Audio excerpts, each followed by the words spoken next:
Once upon a time in the village of Ilaria, under the watchful eyes of the gods, lived a woman named Zara who gave birth to twin girls. The first, Lila, had a bright sparkle in her eyes, and Zara believed she was destined for greatness. The second, Anya, was quieter, her eyes reflective and deep, often overlooked by her mother. Zara's heart swelled with love for Lila, whom she believed was destined to marry the prince and become queen. She lavished Lila with affection and care, while Anya grew up in the shadows, receiving little attention or praise. As the girls grew, Zara's favoritism became more pronounced.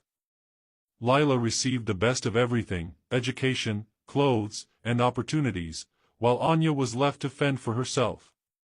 The villagers whispered about Zara's unfairness, but no one dared confront her. Anya, though hurt, found solace in nature and the wisdom of the village elders, who treated her with kindness and respect.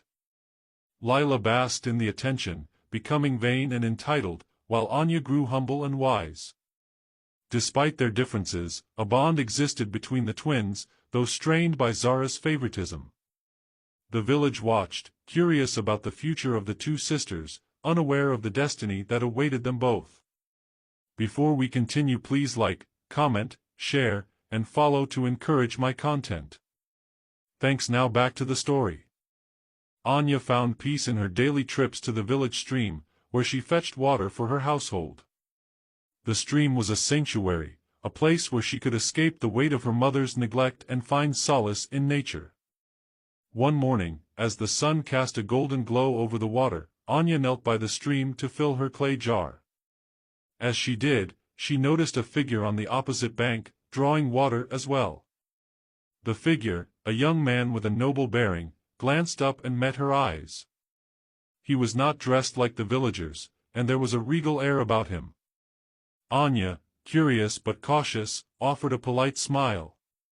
The young man returned the smile and approached. "Good morning," he greeted, his voice warm and friendly. "I am Darius. May I help you with that?" Anya hesitated but then nodded, grateful for the assistance. "Thank you. I'm Anya." As they worked together to fill her jar, they talked. Darius was charming and kind, his laughter like music in the serene morning air. Anya felt an unexpected connection with him, a sense of ease she rarely experienced. When the jar was filled, they parted ways, but not before Darius promised they would meet again. Unbeknownst to Anya, Darius was none other than Prince Darius, visiting the village incognito to understand the lives of his future subjects. Their encounter left a lasting impression on him, and he was eager to learn more about the humble, wise girl who had captured his interest.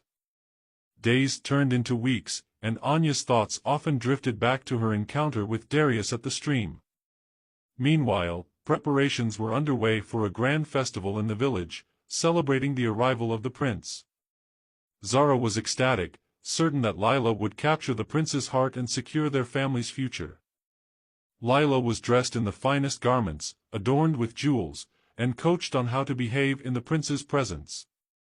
On the day of the festival, the village square was alive with music, laughter, and vibrant colors. Anya attended out of duty, keeping to the background as always. She watched as Lila and other young women paraded before the prince, each vying for his attention. Her heart sank, knowing she could never compete with her sister's beauty and charm. Then, to everyone's surprise, Prince Darius stood and addressed the crowd. "I have seen many beautiful faces today," he began, "but beauty alone is not what I seek. I wish to know the heart and soul of the one who will stand by my side." He scanned the crowd, and his gaze fell on Anya, who stood at the edge of the gathering. A smile spread across his face, and he extended his hand toward her. "Anya, will you join me?" The crowd gasped in astonishment. Zara's face turned pale, and Lila's eyes filled with anger. Anya, shocked and trembling, stepped forward. "Me? But why, Your Highness?" Darius's eyes sparkled with kindness. "Because, Anya, I have seen your heart. You are wise and humble, and your spirit shines brighter than any jewel.